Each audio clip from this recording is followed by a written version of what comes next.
de índole oftalmológica, tenemos que ver, por ejemplo, si hay dolor, si hay alteración en ya las estructuras que son móviles por los pares craneales que inervan el ojo, ¿no? El 3, el 4 y el 6, como por ejemplo tosis o la presencia de alteraciones pupilares o la presencia de diplopía. Entonces, respecto a la visión, es algo bastante, bastante complejo la formación de la imagen a nivel cerebral, ¿no? Por si acaso decir visión no es decir 20/20 y ya, agudeza visual 20/20. A ver, a cada rato están que quieren ingresar sus compañeros, ya son 6 y 10, creo que de una vez ya fue la entrada para el resto, si no voy a estar saliendo de la presentación para permitirles el... Entonces, de ahora en adelante va de corrido. Entonces, como les decía, el tema de la visión no solo es agudeza visual 20/20, es también otras características, como por ejemplo el campo visual. Como ya saben, cuando se trata de glaucoma, el campo visual se va perdiendo hasta la visión tubular y finalmente la maurosis total. Ver con la periferia retinal es bastante importante, por más que no tenga buena agudeza visual el paciente. Un paciente con glaucoma avanzado puede tener 20/20 de agudeza visual, sin embargo ser considerado discapacitado visual. Son pacientes que, claro, ven a través de un tubo pequeño y el resto del ambiente no lo logra ver, exponiéndose a caídas, golpes, y a perderse, desorientarse, entre otras cosas, ¿no? Siendo 20/20. La percepción de los colores también es algo bastante importante, se altera en algunas condiciones en las que los fotorreceptores con ciertas longitudes de ondas de captar luz fallan y de esa forma se dan las famosas discromatopsias o el daltonismo. Todo bien con la presentación, ¿verdad? Sí, doctor. Ya. Entonces, y la sensibilidad al contraste, la capacidad de discriminar superficies o texturas, ¿no?, entre el blanco y el negro. Para estos parámetros se pueden alterar en el tema neurooftalmológico, ¿no? Bueno, acá hay dos dibujos en blanco y negro que son los campos visuales. Tal vez se acuerden, cuando se trata de expresar el campo visual en el glaucoma, lo característico al inicio es que la línea media horizontal se respeta en el glaucoma, pero en la patología neurooftalmológica la línea vertical es la que se respeta, por eso es que hay hemianopsias homónimas, cuadrantanopsias, hemianopsias bitemporales, por ejemplo, ¿no? Lo curioso es que la línea vertical se respeta aquí, más o menos como para resumir, pero en glaucoma el tema es de línea horizontal. Ojo que el glaucoma también es una neuropatía óptica, ¿ya? Pero de características. La agudeza visual, pues tenemos que verla con lente, sin lente, con ojo estenopeico, si tenemos ojo por ojo, ¿no? O a veces evaluar bilateral para ver la potencia entre cada ojito, ¿no? Bueno, la lesión prequiasmática es la que da el campo visual con respeto de la línea medio horizontal. Las lesiones ya detrás de ese punto anatómico dan esta característica en el campo visual. Bueno, la pérdida de la agudeza visual puede ser desde hiperaguda, aguda, subaguda, crónica progresiva, ¿no? Las más hiperagudas o agudas son de índole traumática o vascular, y el resto se descompone entre inflamatorias, más crónica todavía si es una más ocupante de espacio, o incluso por aumento de la presión intracraneana. Puede ser transitoria también en casos de amaurosis fugax, ¿no? Émbolos provenientes de la carótida o del corazón que generan oclusiones transitorias de la arteria central de la retina, generando oscurecimientos, ¿no? O crisis migrañosas con vasoconstricción que también generan este tipo de alteraciones visuales. Hay casos en que la agudeza visual se cae y ya no regresa, como las neuropatías ópticas, mientras que a veces hay mejoría, como las neuritis ópticas, incluso sin necesidad de tratamiento. Doctor, disculpe. Hola. Disculpe, doctor, no están corriendo las diapositivas, se ha quedado en la 2.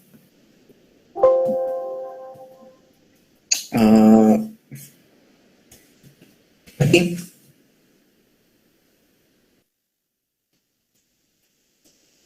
¿Qué tal aquí? Parece ahora sí, doctor. Está en la 4. Sí, bueno, le voy a poner F5 a ver. ¿Se ve en pantalla completa? No, doctor, no se ve. No, en el PowerPoint está. Ok, en todo caso, pues a mano, así. Ya, vamos a hacerlo así. Les hablaba que estábamos acá, bueno, en la agudeza visual, lo que ya les comenté, aquí en la vía visual. Bueno, la vía visual se encarga de llevar la imagen desde la retina hasta la corteza occipital, zona B1 de Brodmann, pasando por todo el trayecto que ya hayan podido ver en neuroanatomía, ¿no?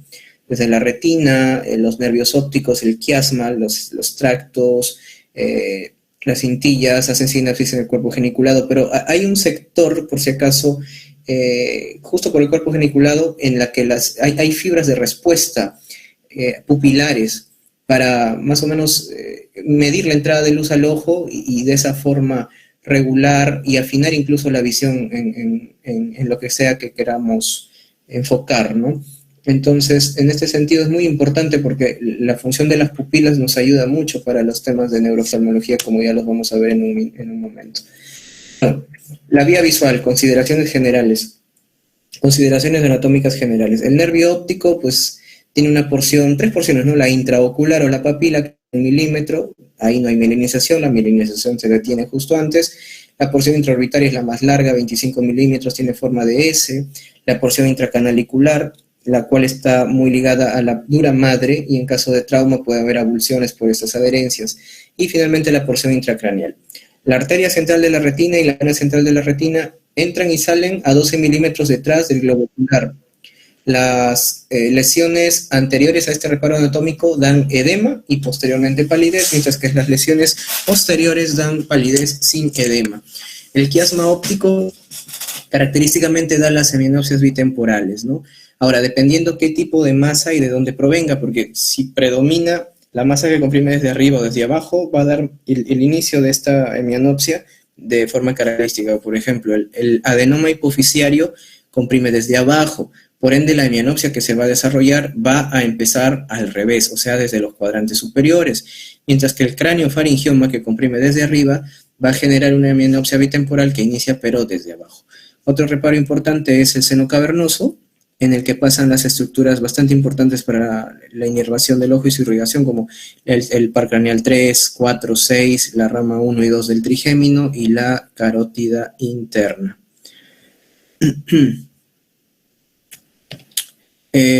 Bueno, los tractos ópticos, a partir de estas lesiones ya dan las cuadrantalopsias. Toda lesión quiasmática o retroquiasmática dará defectos bilaterales en el campo. La sinapsis en el cuerpo geniculado lateral, excepto las fibras pupilares, dan sinapsis al Edinger-Westphal, núcleo pretectal, de ambos lados, ¿no?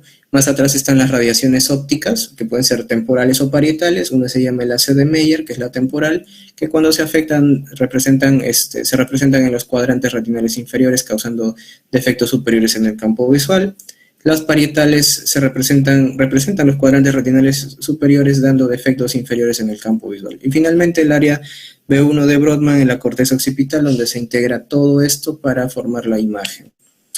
Bueno, en casos de patologías que requieran estudios de imagen, a grosso modo, como resumen, tenemos acá el uso, por ejemplo, de resonancias, tomografías, ¿no? La resonancia magnética se usa para lesiones intracraneales, de nervio óptico, para evaluar papiledema, proptosis aguda.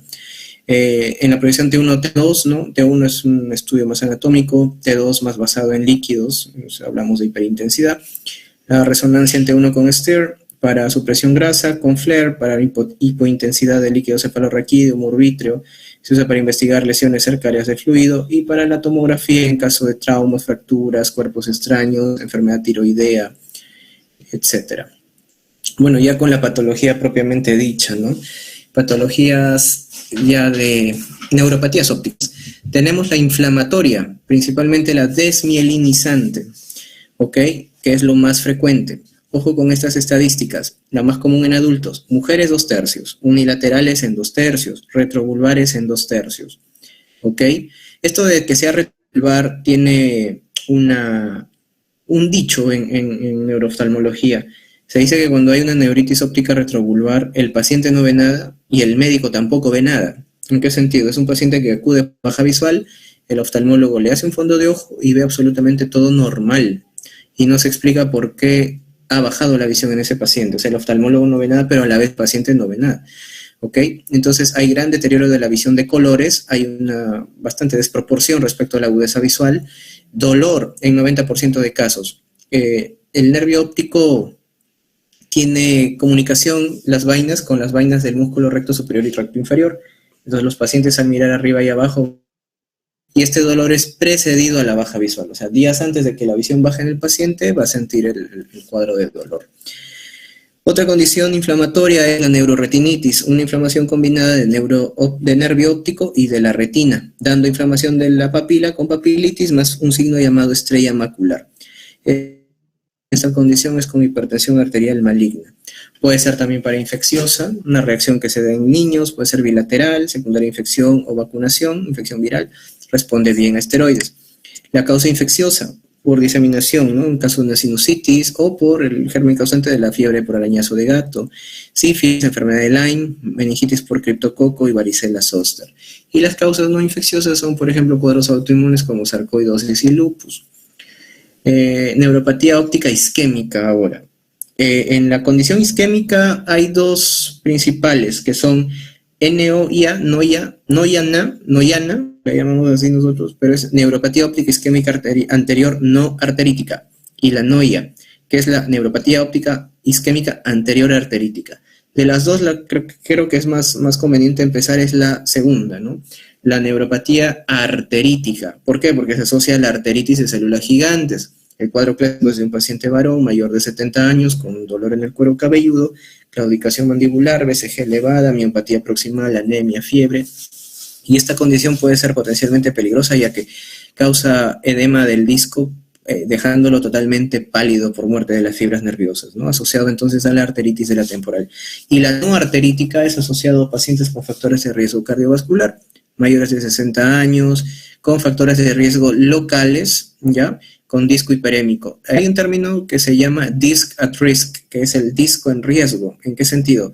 Porque un paciente con un disco, con ciertas anomalías, va a tener consecuencias en el futuro. Por ejemplo, nervios ópticos pequeños, como en el caso de hipermétrope. Acuérdense que la hipermetropía es una longitud axial corta y todo dentro del ojo como que está más apretado. Incluso algunos pacientes tienen cámara anterior estrecha, predisponiendo al glaucoma de ángulo cerrado.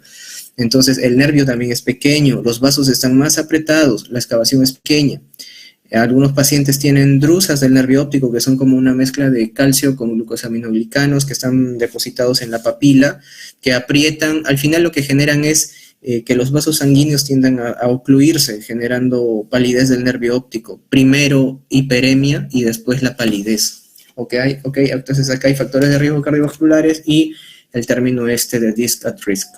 Y otras neuropatías son como la compresiva, la toxino-nutricional por metanol, la traumática, la infiltrativa, por radiación o la hereditaria.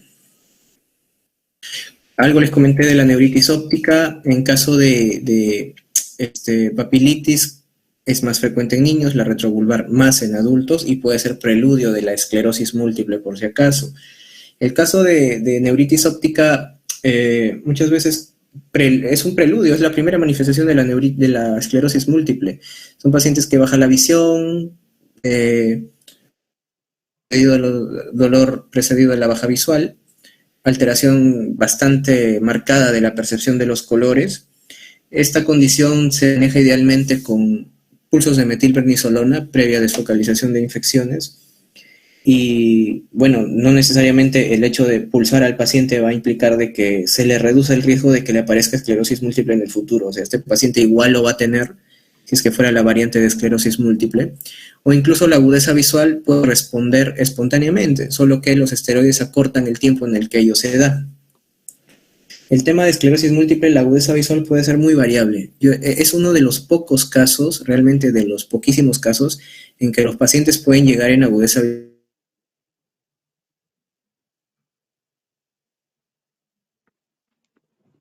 Quiere decir que un ojito en agudeza NPL ya es un ojo desahuciado, dependiendo obviamente de la causa, pero en casos de neuritis óptica sí son pacientes que pueden llegar en esa agudeza e incluso revertirse el cuadro, ¿no? Bueno, el pulso de metilprednisolona se da 3 días y posteriormente se da vía oral. Después tenemos la arterítica, como les dije, asociada a la arteritis de la temporal. Acá hay unas criterios de arteritis según el Colegio Americano de Reumatología, y como les comenté en diapositivas anteriores, ¿no? Pacientes mayores de 60 o 55 años, con defecto pupilar arterítico, aferente relativo, baja visual de la visión, sin dolor, edema del disco y defecto altitudinal en el campo visual. La neuropatía no arterítica se da oclusión de las arterias ciliares posteriores cortas en casos de factores de riesgo cardiovascular, se da en pacientes mayores, ¿no? Más de 60 años generalmente, pérdida súbita de la visión sin dolor, defecto pupilar, edema pálido, etc. Tratamiento, pues no existe un tratamiento eficaz tal cual, ¿no? Porque en la patología anterior uno da corticoides o con el reumatólogo se maneja el tema de la arteritis de células gigantes, pero acá en realidad es manejo de los factores de riesgo cardiovascular, bajar de peso, mejorar la presión, los valores de colesterol. En el cuadro agudo podríamos dar ácido acetilsalicílico.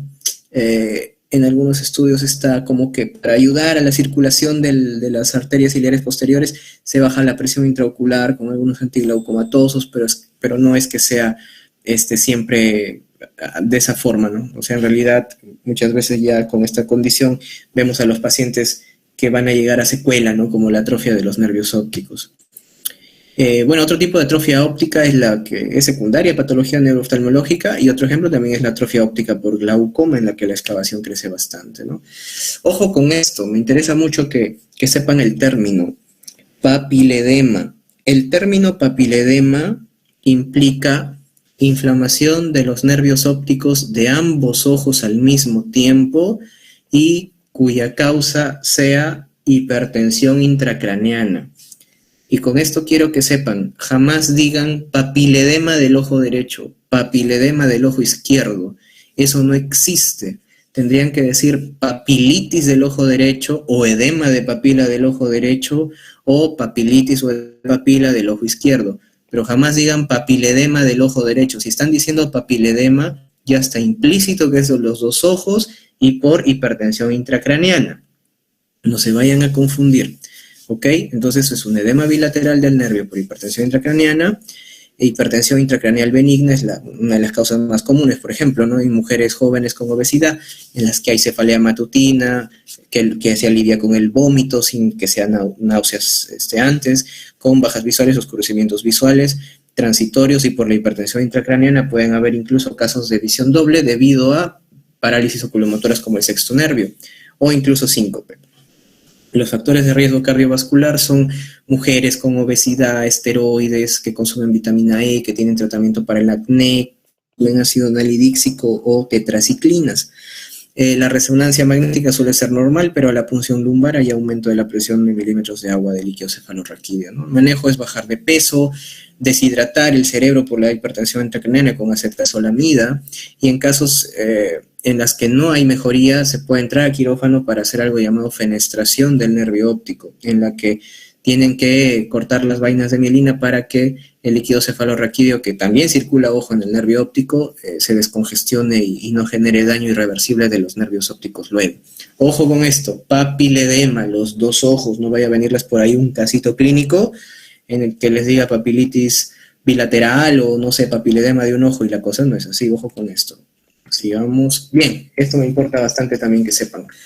Examen pupilar. O sea, con el caso de papiledema, ustedes pueden usar prolijamente el término en alguna ronda médica de un paciente con un trastorno del sensorio o con algún paciente con algún cuadro neurológico o neurooftalmológico X en un hospital, digamos, y ustedes desde internos de medicina ya saben con propiedad cómo se habla esto y pueden con mucha educación corregir a algún asistente o algún residente que esté por ahí, ¿ok? Y con el examen pupilar sí pueden ganar bastantes cosas, porque, por ejemplo, lo que está en rojo, lo más popular creo yo que han escuchado de repente de las pupilas, antes de repente de llevar oftalmo, es la famosa anisocoria, con el Horner, por ejemplo, ¿no? Anisocoria. Pero hay que diferenciar dos cosas con el tema de pupilas. Las pupilas pueden fallar por patologías de la vía aferente o por patologías de la vía eferente. Y acá bien claro dicen letras rojas, solo el daño de la vía eferente dará anisocoria. Por ende, los daños de la vía aferente no dan anisocoria, no es así. El clásico es el defecto pupilar al aferente relativo, el de par o pupila de Marcus-Gahn. Ese es de aferencia. Ahí no hay anisocoria. Lo paradójico en el de par o la pupila de Marcus-Gahn es que iluminan el ojo enfermo y se dilata la pupila de ese lado. Pero la otra también se dilata igualito, porque hay reflejo consensual. Si ustedes alumbran el otro ojo de ese paciente que está sano, va a haber miosis, ahí sí responde normal, pero también hay miosis en el otro ojo, porque hay reflejo consensual. Pero jamás hubo anisocoria, ¿ok? Porque ahí es vía aferente, mientras que en vía eferente, ahí sí hay anisocoria. Ahora, en las pupilas hay que ver ciertas cositas, ¿no? Desde color, ¿no? Porque hay casos de heterocromía, en algunas patologías uveíticas hay cambios de la coloración del iris, en algunas secuelas postquirúrgicas también pueden haber cambios de coloración del iris, el tamaño de la pupila, ¿no? Si hay anisocoria. Ahora, la anisocoria se evalúa en condiciones de luz y oscuridad. No es lo mismo, por ejemplo, una pupila en midriasis, en la que tú le alumbras y no se cierra, versus una pupila en miosis, en la que lo pones en oscuridad y no dilata. Entonces, esas cosas es importante que sepan. Ojo con eso, ¿ya? Entonces, el daño de la vía eferente dará anisocoria, que va desde la lesión del Leidinger-Westphal hasta el músculo constrictor de la pupila. Anisocoria en la oscuridad, o sea que no se abre, una pupila con exceso de miosis. ¿Qué ocurre? Lo más clásico es el síndrome de Horner. Ahora, dice lo más grave, porque puede ser una condición que potencialmente mate al paciente. Acuérdense las causas del Horner, tumor de Pancoas en apex pulmonar, o alguna lesión en el tracto de la cadena simpática, desde el tórax, cuello o ya en la cabeza. Ojo con disección carotídea, aneurisma disecante de aorta, condiciones potencialmente fatales para el paciente. Ojo, miosis y anhidrosis en oftalmos. Aquí el ojo enfermo es el que tiene miosis excesiva. Ojo, en la oscuridad pues no dilata. Dilata el ojo bueno, pero el ojo afectado por Horner no dilata en la oscuridad.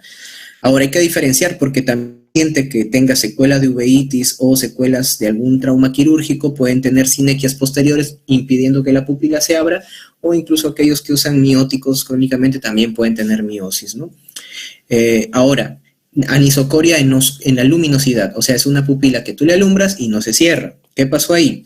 En el anterior el simpático fallaba, predomina el parasimpático y cierra. En el siguiente, en el que la anisocoria se da en la luminosidad, quiere decir que no hay un cierre del constrictor pupilar, ahí predomina el parasimpático, y el que lleva la inervación parasimpática en el ojo es el tercer nervio. Ojo con esto. Entonces, la causa más grave de anisocoria en la luminosidad es la parálisis del tercer nervio. Ojo con eso. El tercer nervio son pacientes que tienen ptosis palpebral, estrabismo divergente, con algo de hipotropia, y ahí viene la cosa, porque hay casos de parálisis del tercer nervio en las que las pupilas no se comprometen. Por ejemplo, diabéticos de larga data, mal controlados, que súbitamente reportan diplopía, pueden tener parálisis del tercero, pero sin compromiso pupilar. Ahí lo que ha pasado es que los vasos sanguíneos de la vasa nervorum, por la hiperglicemia crónica, han sufrido isquemia y han generado daño en el nervio óptico, pero a nivel periférico. Lo peligroso es cuando hay parálisis del tercero de origen central, y la causa más frecuente de los casos graves es el aneurisma de la comunicante posterior. Entonces, si tienen un paciente con parálisis del tercero con anisocoria, se va a morir si no hacen algo. Mientras que si tienen un paciente con parálisis del tercero sin anisocoria, y encima diabético, mal controlado, con factores de riesgo cardiovascular en general, digamos que pueden respirar más tranquilos porque es un tema metabólico más que orgánico, ¿no? Entonces, ojo con eso, y ya tienen conocimiento como para evaluar mejor a pacientes con patología neurológica en su posterior vida profesional. Ahora, otros ejemplos, ¿no?, de anisocoria en oscuridad está el Argyll-Robertson, sinequias posteriores mióticos, mientras que en la de anisocoria en luminosidad está la papila de Addy, el trauma del esfínter pupilar y los midriáticos, ¿no? La pupila de Addy también es una condición bastante curiosa, en la que hay desaferentación del parasimpático, ¿ya?, por algunas enfermedades raras, en las que el simpático predomina. Pero ocurre un fenómeno curioso, porque, bueno, si no funciona el parasimpático, ese ojo, pues, con luz no va a cerrar la pupila, ¿no? Entonces son pacientes que tienen anisocoria, obviamente, midriasis más en el ojo lesionado. Como ven en la foto B, el examinador le alumbra ese ojito, no cierra, el otro sí cierra, ¿ya? Porque, ojo, no es un fallo de la vía aferente, sino de la vía eferente. Ahora, en la foto C, le alumbran el ojo sano y no se cierra tampoco la pupila. ¿Por qué? Porque no hay parasimpático que cierre. Pero lo que sí tiene el paciente con pupila de ADI, curiosamente, es miosis, pero no ante la luminosidad, sino miosis ante la acomodación. O sea, son pacientes que miran de cerca un objeto y como hay una triada sincinésica que compromete a la acomodación y también incluye la convergencia y la miosis, ante ese estímulo sí hay miosis, solo ahí. O sea, con luz y todo no cierra, pero cuando mira de cerca y acomoda el paciente, ahí recién la pupila se cierra. Pero vuelve a dilatar, hay movimientos vermiformes raros en la pupila y es lo que caracteriza esta condición llamada la pupila de ADI. Bueno, ya les comenté, ¿no? Síndrome de Horner puede ser en jóvenes, agudo, con trauma. Ya lo que les comenté hace rato, ¿no? Tumor de Pancoas, hay parálisis con tosis, miosis, anidrosis, ¿no? Dolor facial en cuello por aneurismas, ¿no? Parálisis del tercero, jóvenes, trauma, aneurisma comunicante posteriores, es la arteria que se lesiona y puede dar parálisis del tercero de origen central, o tumores cerebrales a nivel de la amígdala o el tallo cerebral, ¿no? Y no factores de riesgo de vasculopatía.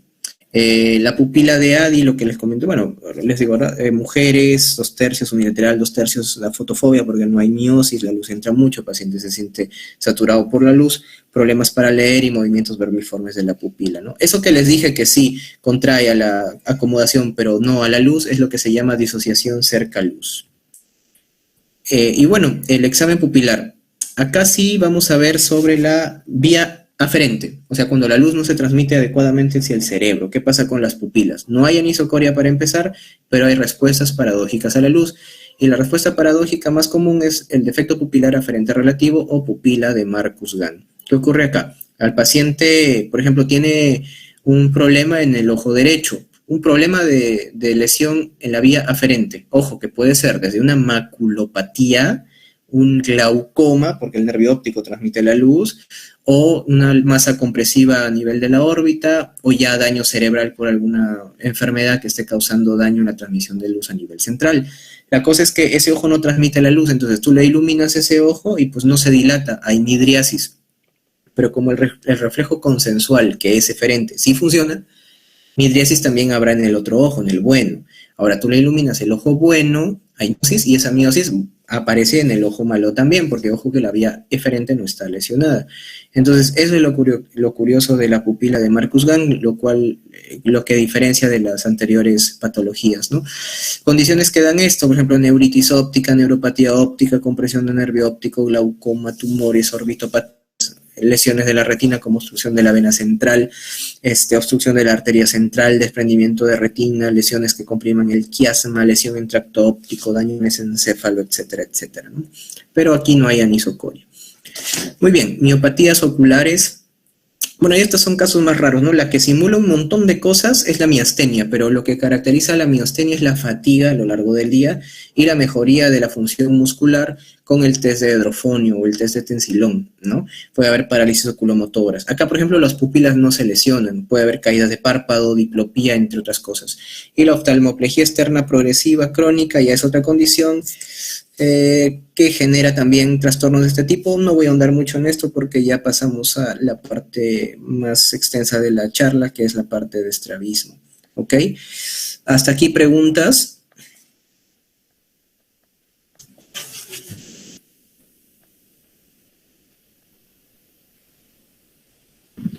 No, doctor. Ok, dice que va a finalizar la charla en 12 minutos, creo, como el Zoom. Bueno, si hubiera eso, pues nos conectamos al toque. Seguimos entonces. Bueno, estrabismo. Algo les hablé de la visión, pero ¿cómo se da la imagen? Porque nosotros tenemos una propiedad para mirar las cosas llamada estereopsis. La estereopsis es mirar en 3D, en tridimensionalidad. Bueno, la primera dimensión o 1D es adelante atrás, punto, ¿no? La siguiente, la segunda dimensión es adelante, atrás, arriba, abajo, pero la tercera dimensión ya implica profundidad, el eje Z, profundidad, ver las cosas no solo arriba, abajo, adelante, atrás, sino ver también profundidad. y eso es lo que nos permite la visión con ambos ojos a la vez y con una agudeza visual o potencial visual muy, muy similar o igual un ojo con el otro.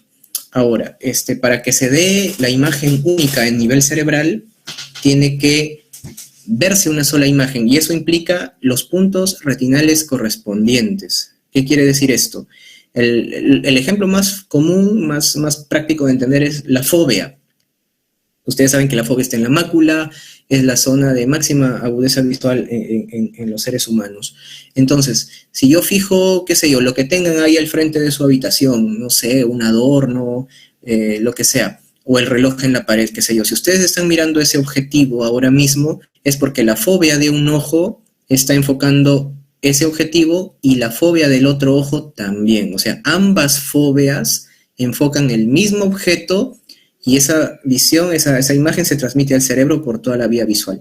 Ahora, las foveas no son los únicos puntos retinales correspondientes. Existen miles porque se reparten en toda la retina, ¿ok?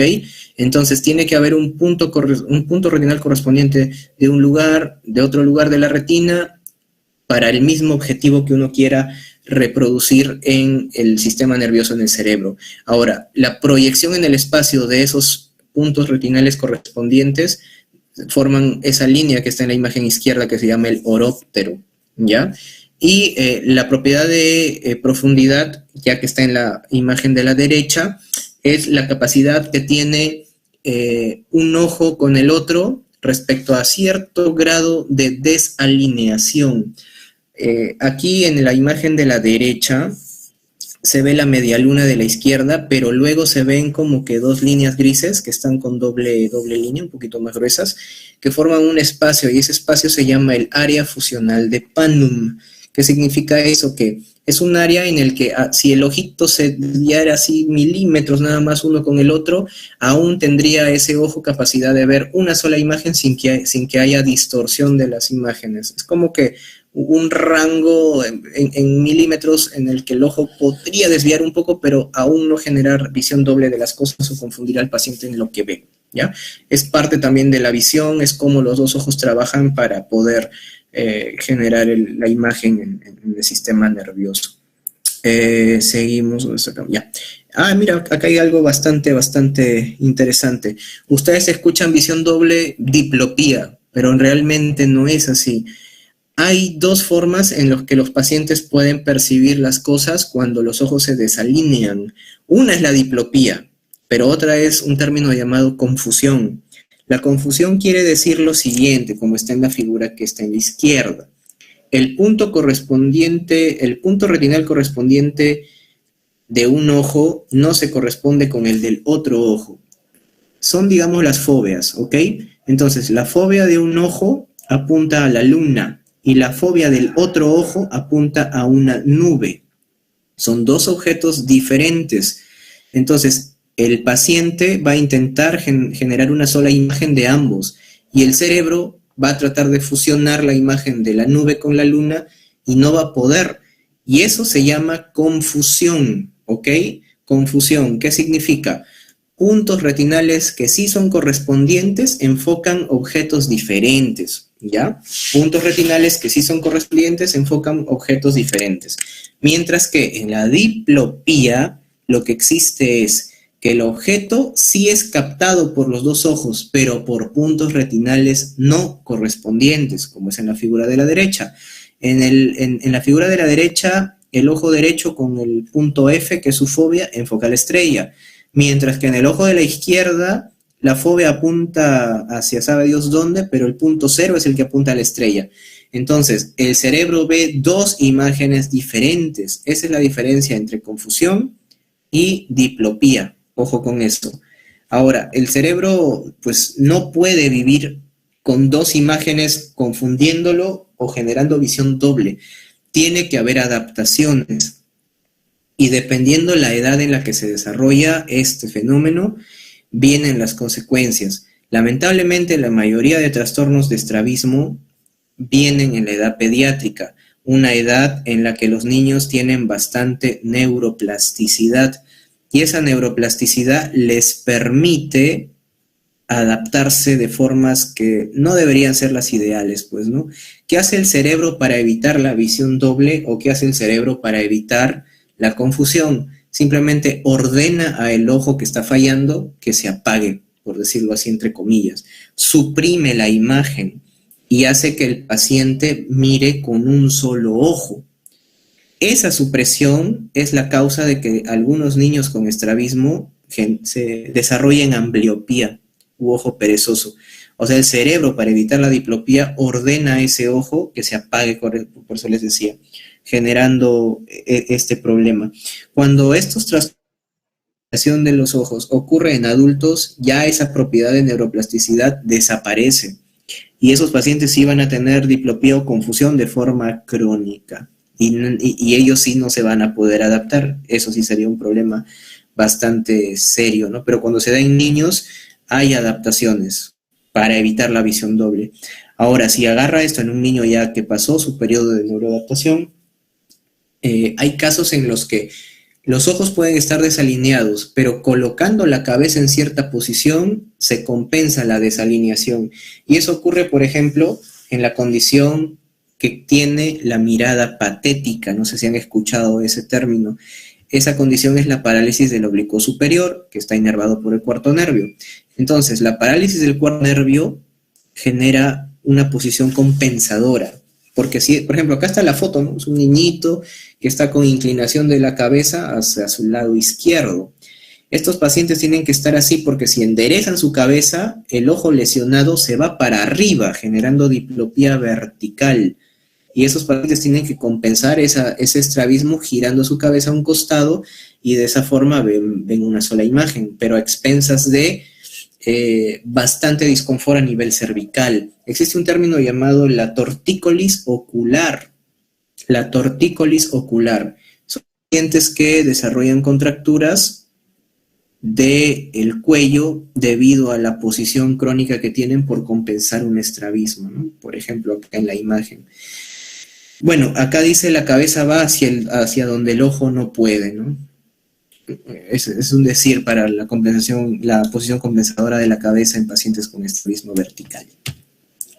Bueno, mucho ojo con esto, ambliopía u ojo perezoso, la consecuencia de que el ojo suprima una imagen. Esa supresión puede ser adrede, o sea, el cerebro lo ordena por un paciente que tiene desalineación de los ojos, lo hace, el cerebro lo decide así. Pero hay casos en que no es una causa, sino porque el paciente tiene alguna condición que lamentablemente perjudica que el rayo de luz enfoque en su fóvea. Por ejemplo, un niño que nace con una catarata congénita va a tener la leucocoria, la catarata, y la luz no va a entrar a su retina. Y ese es el estímulo para que el paciente logre desarrollar visión. Por cierto, los seres humanos, no sé, creo que hay una canción por ahí que dice somos ciegos al nacer, y eso es real. Los seres humanos aproximadamente nacemos con una agudeza visual de 20/800 o peor, ¿ya? Y eso es normal que sea así. Los bebés recién nacidos pueden abrir sus ojos, pueden mirar, pero están con la mirada perdida, pueden tener estrabismo incluso por ratos, y pues solo van a tener que dormir. Ahora, el estímulo para que la visión se empiece a desarrollar es que la luz enfoque en las fobias de ese bebito y de ahí comienza el neurodesarrollo ideal en un recién nacido humano. Es por eso que ese periodo toma su tiempo, ¿no? El periodo de máximo desarrollo, como nunca antes en la vida de un ser humano, es los 2 a 3 primeros meses de nacido. Las neuronas se reproducen, pero tremendamente, tremendamente. De ahí hasta los 2 años es acelerado, es rápido, pero no con tanta velocidad como en los 2 primeros meses. Entonces, un bebito recién nacido, más o menos al mes y medio, ya comienza con signos como que está mirando.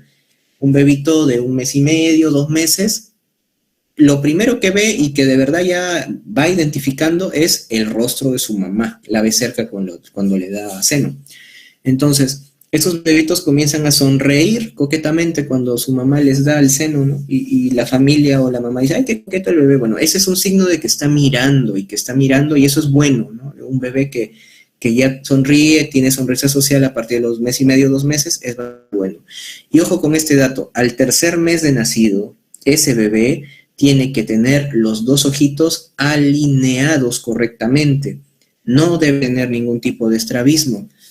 Ni se les ocurra nunca decirle a la mamá de un niño pequeño de más de 3 meses de nacido con estrabismo: señora, espérese que maduren sus ojos.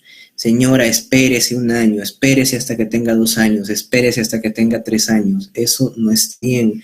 Si a los 3 o 4 meses, exagerando, un bebé presenta desviación de los ojos, mándenlo al oftalmólogo.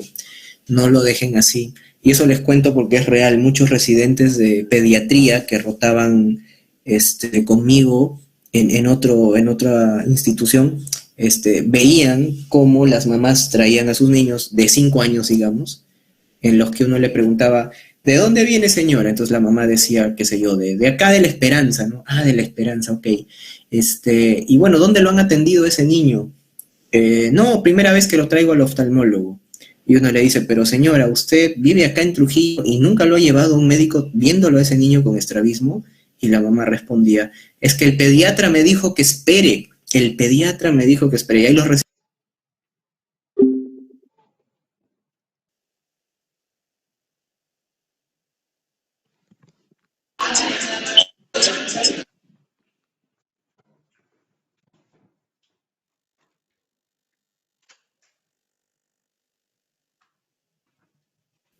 Bien, entonces estábamos en el ejemplo que les daba el residente que escuchaba de su madre decir que el pediatra le dijo que espere porque tenía que madurar sus ojos, y llegó a la consulta de oftalmología por primera vez en su vida a los 5 años de edad, cuando todos los tratamientos se deben empezar ni bien son detectados, ¿ok?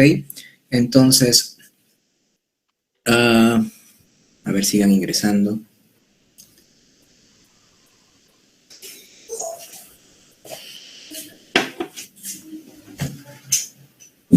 Creo que seguimos. Sí se ven las diapos, ¿cierto? Sí, Sí, doctor. doctor. Bien. Ya, pues, bueno, entonces, niño con estrabismo, alto riesgo de ambliopía. Por cierto, no todos los estrabismos dan ambliopía, ¿eh? No todos, algunos nomás, ya vamos a ir viendo eso poquito a poquito. Entonces, bueno, la consecuencia de la supresión voluntaria por el cerebro o involuntaria es ambliopía. La ambliopía es la incapacidad del paciente de ver claramente el objeto, a pesar de que la vía visual,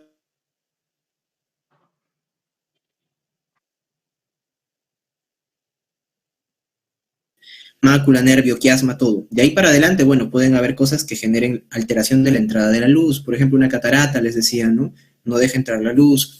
Un ojo con desviación, un ojo enfoca un objeto, el otro ojo no, el ojo suprime la imagen.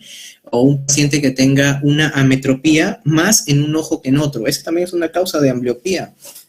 Que el paciente nazca con un ojo con más medida que el otro. Un ojo enfoca las cosas y el otro va a estar en constante desenfoque, y ese desenfoque va a hacer que no vea claro y el paciente se acostumbre a no ver claro con ese ojo, generando un mal neurodesarrollo de la vía visual de ese lado, generando pues una ambliopía de ese ojito, ¿no? Entonces, a ver, seguimos con ambliopía, ya. La ambliopía entonces es una mala agudeza visual en ausencia de enfermedad orgánica, debido a una mala experiencia visual, ¿ok? Es una mala experiencia visual. Debido en etapas tempranas de la vida. Puede ser una ambliopía monocular, lo más frecuente es eso, monocular o binocular, que es raro. Y para definir ambliopía, diferencia de 2 líneas de visión entre un ojo y otro. Por ejemplo, un ojito que sea 20-20, el otro ya se considera ambliope si es 20-40 o peor, ¿no? O sea, de 20-40 a peor, o 2 líneas de visión de diferencia entre un ojo y otro, ya hace que se convierta en un ojo ambliope, ¿no? Ojo con esto, hay tres tipos de ambliopía, Son la ambliopía estrábica, por los motivos que les dije hace un momento, la ambliopía estrábica, o también llamada ambliopía anisometrópica, porque un ojo tiene más medida que el otro, y la ambliopía por deprivación del estímulo, aquella que no permite la entrada de luz al ojo, o sea, el ojo no tiene estímulo luminoso, catarata, tosis congénita, hemorragia del vitrio en partos traumáticos, comas corneales en infecciones neonatales, generan alteración de la entrada de luz, y la ambliopía por deprivación, es la que secuelas da o más difícil de revertir es, ¿ok? Ahora, para diagnosticar la ambliopía, es difícil hacer en realidad la agudeza visual en un bebé. No hablan, hay que estar más o menos asumiendo qué cosa ocurre con su salud. Pero una forma de ver si es que los ojos están funcionando bien es primero ver si están alineados los ojos. Otra forma es hacerle ver objetos pequeños de su interés, ¿no? Un juguetito pequeño, moverlo hacia su costado para ver si con la cabeza fija y sigue la mirada. También es importante ocluir un ojo con nuestra mano, con un parche, para ver si es que fija y sigue ese objeto. ¿Ok? Entonces, de esa forma podríamos evaluar la agudeza visual en un bebé. Ya conforme crecen, tenemos símbolos, tenemos ya letras en pacientes que comienzan a leer, ¿no? Y el tratamiento de un ojo perezoso es forzar a ese ojo a que mire, a que desarrolle visión, y eso lo conseguimos suprimiendo la imagen del ojo bueno por ciertas horas al día, y lo hacemos de diversas formas. La forma más clásica es oclusión del ojo, pero también tenemos, por ejemplo, la penalización, en la que le ponemos atropina al ojo bueno para que todo el tiempo esté desenfocado, porque la acomodación se va a paralizar en ese ojo y no va a funcionar el otro ojo, y a la mala va a tener que ver con ese otro ojito. Ahora, lo que es efectivo es el parche. Entre el parche y la atropina, el parche es mejor, solo que no todos los niños lo toleran. La terapia oclusiva, ¿cuál ojo? ¿Cómo? ¿Con parche? ¿Con atropina? ¿Cuándo? ¿No? ¿A todos los días? ¿Interdiario? ¿Y cuánto? Las horas de parche para el ojo perezoso pueden ser 2 horas, 4 horas, exagerando, 6 horas, pero esa es una tendencia que ya se está dejando. El tope es entre 2 a 4 horas, ¿ya? Y mucho ojo con esto, porque si nos pasamos de dar parche a un ojo, podemos hacer que ese ojo que parchamos, que estaba bueno, se vuelva ambliope, ¿ya? Eso se llama la ambliopía inversa. Bueno, también hay que los niños no les gusta ser parchados, hay pobre adherencia al tratamiento, incumplimiento, los papás ceden ante los niños no quieren, y el papá dice, ya está bien que no lo haga, ¿no? Y ya del niño cuando es grande. Ojo con esto, el niño que tiene más de 8 años y no ha tenido tratamiento para ambliopía, generalmente no es efectivo el tratamiento posterior a esa edad. Tenemos hasta los 8 años para manejarla. Más allá de esa edad puede haber respuesta, pero no como la que quisiéramos, ¿ok? Eso es importante, porque ya son niños que van a llegar hasta la adultez con un ojo que no le funciona. Y ojo con esto, toda ambliopía, primero que nada, detectar su error refractivo y corregirlo, dar su medida total, ¿ya? Y que recurra. Con esto de la recurrencia me refiero a que una terapia de parche no se suspende de golpe, va de a pocos, porque cuando suspenden de golpe el parche, la ambliopía vuelve. Entonces, un paciente que ha estado con 4 horas de parche por 2 meses y está mejorando, le quitamos a 3 horas un mes, luego 2 horas otro mes, luego 1 hora otro mes, luego media hora otro mes, luego media hora interdiario, y chao parche del todo, ya nunca de golpe, si no puede haber recurrencia. Y bueno, ya hablando de estrabismo propiamente dicho, tenemos acá una imagen donde se ven los músculos recto medio y recto lateral. Lo que quiero que sepan de esta parte es algo bastante concreto que les va a servir, ¿ya? El eje visual del ojo, para que se muestre la máxima fuerza de un músculo escapular, tiene que estar alineado el eje visual del ojo con el eje del músculo. El ejemplo más práctico de esto es la alineación que tiene los rectos laterales, el medial lateral, con el eje visual. Ahí, cuando están alineados, como en este ejemplo, hay una única función, que es la de el recto lateral, abducción, y el recto medio, aducción. De ahí están las funciones de los músculos extraoculares, ¿no? Los horizontales es lo más fácil, aducción, abducción. Y eso es porque el eje del músculo está alineado con el eje visual. Entonces, el resto de los músculos extraoculares lamentablemente no tiene esta propiedad, y es por eso que el resto de los músculos extraoculares tienen como que 3 funciones, ¿ya? Y eso es lo que confunde en las tablas. Entonces, aquí el siguiente ejemplo, acá dice músculo recto superior, músculo recto inferior. ¿Y cuál es el problema? Que el músculo recto superior, si es que lo estiramos y proyectamos un eje a través de su cuerpo muscular, se desplaza hacia temporal. Entonces, el eje se desplaza hacia temporal, no sé si se verá el mouse acá, pero el musculito se desplaza hasta acá, su eje muscular, y el eje visual está acá, formando un ángulo, ¿ok? El ángulo del eje visual está acá, y el ángulo del eje visual está acá. Entonces, ese ángulo es 23 grados. Para nosotros detectar la máxima fuerza muscular en un recto vertical, ya sea el superior o inferior, tenemos que mover nuestro ojo hacia el temporal 23 grados, como dice acá. Si nosotros movemos el ojo hacia esa dirección, el eje del músculo con el eje visual se alinean los dos y ahí se ve la máxima fuerza muscular de estos musculitos, que es elevar el ojo o deprimir el ojo, ¿ya? Entonces, ojo con esto, que el músculo recto superior o recto inferior se exploran hacia temporal. Eso me importa mucho porque en el caso de los oblicuos ocurre lo mismo, pero para encontrar una función de ese músculo, el ojo tiene que doblarse hacia el sector nasal. Acá tenemos el oblicuo superior, llega hasta la parte medial, pasa a la tróclea, se inserta atrás, y acá este es el eje muscular, este de acá. Y el eje visual está acá. Entonces, para explorar un músculo oblicuo, hay que hacer que el ojo rote hacia nasal 54 grados. Cuando rota hacia nasal, ahí se ve la máxima fuerza del músculo. Y esto aplica igual al oblicuo inferior. Bueno, el tema acá, que el oblicuo inferior es explorado cuando el ojo mira hacia nasal o en aducción, ¿ya?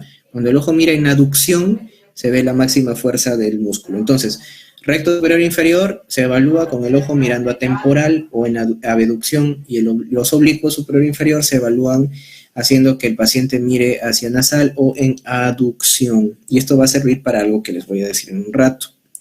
Bueno, acá se ven las torsiones, que son movimientos que se dan por los músculos oblicuos y rectos. Están las funciones de los músculos, ¿no? Como les dije, recto, medio y lateral, como si están alineados con el eje visual, lo único que tienen es aducción y abducción.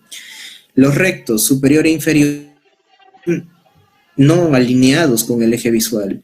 Y de esa forma dan hasta 3 funciones, primaria, secundaria y terciaria. La primaria en los rectos superior e inferior es o eleva o deprime. Eso sí, eleva o deprime, ¿ya?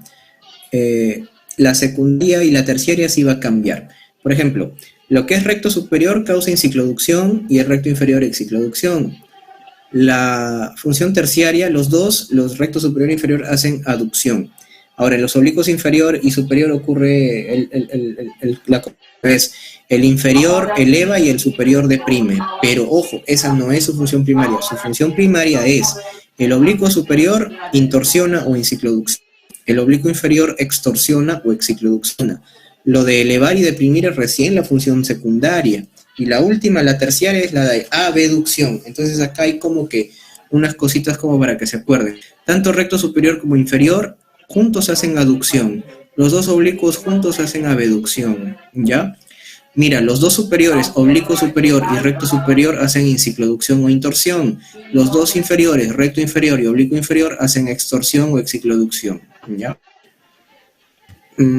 Bueno, hay coordinación de los músculos, ¿no? Si uno mira hacia la derecha, funciona el recto lateral del ojo derecho y el recto medial del izquierdo. Y tiene que irse a la misma vez el recto medial del ojo derecho y el lateral del ojo izquierdo. Cuando los movimientos se conjugan arriba y a la derecha, arriba y a la izquierda, o abajo, derecha, izquierda, ahí vienen problemas para, digamos, entender esto, pero lo vamos a resumir con lo que les dije hace un rato, del examen del recto superior y el oblicuo superior. Imaginemos que una persona está mirando arriba a la derecha, el ojo derecho está hacia temporal o en abducción. Ahí funcionan los rectos superior e inferior. Entonces, si uno mira arriba a la derecha, está funcionando el recto superior del ojo derecho. Pero en el otro ojo, como está hacia nasal o está en aducción, ese ojo está haciendo funcionar a su oblicuo inferior del otro ojo. Entonces, para que un paciente a la derecha funcione derecha con el oblicuo inferior, porque uno está hacia temporal y el otro ojo está hacia nasal, y cada musculito que le tiene su territorio de acción y en el cual nos orientamos para la exploración, ¿ok? Entonces, para esto sirve esta diapositiva. Luego, esta tabla como que resume qué músculo le ayuda a uno a hacer la acción y qué otro músculo se inhibe para realizar dicha acción o dicho movimiento. Por ejemplo, para generar aducción, para que mire un ojito hacia nasal, el que funciona o el agonista es el recto medio. pero tienen que acompañarse de otros músculos. Vimos en la tabla hace 2, 3 diapositivas, los recto superior e inferior juntos hacen aducción, por eso esos le ayudan al recto medio, pero el resto se tiene que relajar, o sea, el que hace abducción, el recto lateral se relaja, y los que hacen abducción, que son los oblicuos, se relajan también, y así con cada uno de los musculitos extraoculares. Acá hay algo importante de las leyes que rigen los movimientos de los músculos extraoculares. Tenemos la ley de Sherrington, de inervación recíproca, en la que hay relación agonista-antagonista. Y esto está determinado por unos movimientos del ojo llamados ducciones. Y acá quiero ser bien claro para que también tengan en cuenta la nomenclatura o la forma de expresarse. Cuando nosotros examinamos un ojo a la vez, un solo ojo, estamos hablando de ducciones. Si nos tapamos el ojo derecho o le tapamos al paciente el ojo derecho porque queremos explorar el ojo izquierdo, es porque el ojo izquierdo está generando movimientos de ducciones. Puede ser aducción, abducción, supraducción, infraducción. Y para hacer estos movimientos, un músculo siempre se contrae y el otro se relaja. Si hacemos con el ojo izquierdo abducción, se contrae el recto lateral y se relaja el recto medio. Si hacemos supraducción, contrae el recto superior y se relaja el recto inferior. Esa es la ley agonista-antagonista de la ley de Sherrington. Entonces, ducciones son movimientos de un solo ojo, movimientos unioculares o monoculares. Porque cuando hablamos de los dos ojos al mismo tiempo, ahí hablamos ya no de ducciones, de versiones. Tenemos dextroversión para mirar a la derecha, levoversión para mirar a la izquierda, supraversión de la mirada para ver hacia arriba, infraversión de la mirada para mirar hacia abajo, ¿no? Y ahí es donde se aplica otra ley de la musculatura extraocular que se llama la ley de Hering, en el cual se ve qué músculo de cada ojo ayuda al otro músculo del otro ojo para hacer cierto movimiento. Si uno mira a la derecha, como les dije de rato, funciona el recto lateral del derecho con el recto medio del izquierdo, pero a la vez se inhibe el recto medio del derecho y el lateral del izquierdo, ¿ok? Y así con cada posición de la mirada. Ahora, los movimientos oculares pueden ser versiones o vergencias. Versiones son al mismo lado, son movimientos conjugados. Y vergencias es cuando los movimientos son disconjugados, pero normales. Como por ejemplo, al mirar algo de cerca, los ojos hacen convergencia para enfocar de cerca. Y cuando desde esa posición pretendemos ver algo hacia lo lejos, los ojos se separan generando divergencia, lo cual es normal en estos casos, ¿ok? Entonces, ley de Hering, movimientos binoculares o versiones. Ley de Sherrington, movimientos monoculares o ducciones. Y bueno, ya hablando propiamente de los estrabismos, es una tabla que resume bastantes cosas. Según el estado fusional significa la visión de los dos ojos a la misma vez, si controla o no controla el estrabismo. Ojo con esto. Cuando los dos ojos están abiertos al mismo tiempo y no hay estrabismo, pero si a ese paciente le hacemos un cover test y al cover test vemos movimiento de los ojos, puede ser un estrabismo latente o manifiesto. Y aquí viene el ejemplo que tienen que llevarse a la cabeza en beneficio de este día viernes, ¿ya? Para ver si por ahí viene algo, ya ustedes saben. Entonces, ¿qué ocurre? Existen dos términos, tropias y forias. Tropia es cuando el estrabismo es manifiesto y foria es cuando el estrabismo es latente. El ejemplo, estrabismo manifiesto, paciente que ni bien abre la puerta y entra al consultorio, se ve que desvía los ojos, se ve desviando los ojos. O que cuando el explorador lo provoca, el ojo se queda desviado. Y quiero empezar por el otro ejemplo, el estrabismo latente o foria. Las forias son estrabismos latentes en las que la visión binocular del paciente controla ese estrabismo y puede ser normal en muchos pacientes, muchas personas. ¿Qué ocurre? El paciente, mientras esté con los dos ojos abiertos, teniendo obviamente igual grado de visión en cada ojo, mientras tenga los dos ojos abiertos, los ojos van a estar alineados. Si nosotros rompemos la binocularidad de ese paciente, como por ejemplo tapándole un ojo, haciéndole overtest, ¿qué va a pasar?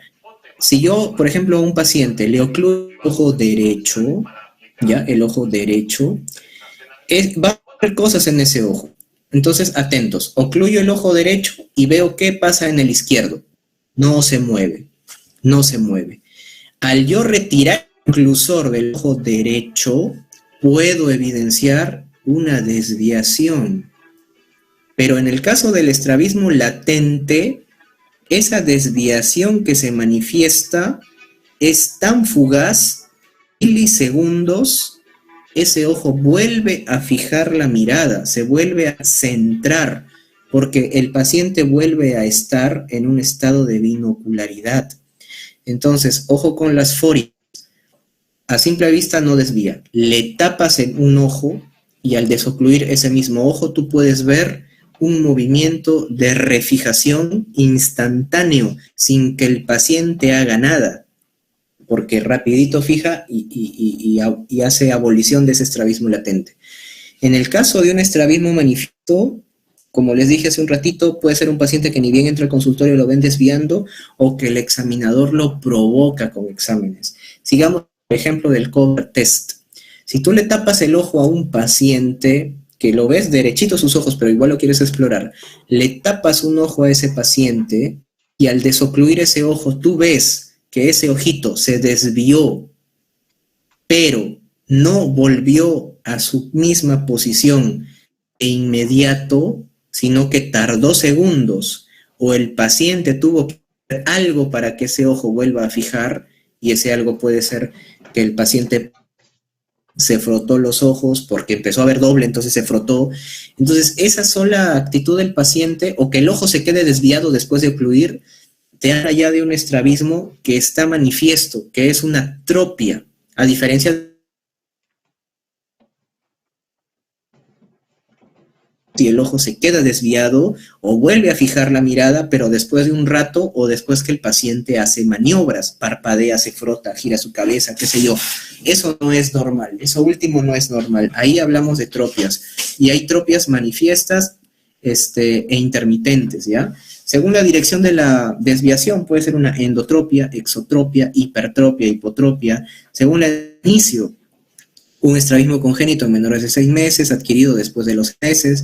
Según la preferencia de la fijación, por ejemplo, siempre desvía el derecho porque está fijando con el izquierdo, ¿no? O sea, siempre es el derecho, pero hay veces alternancia. A veces fija en un ojo, a veces fija con otro ojo, y el estrabismo puede ser de un ojo un rato y del otro ojo en otro momento.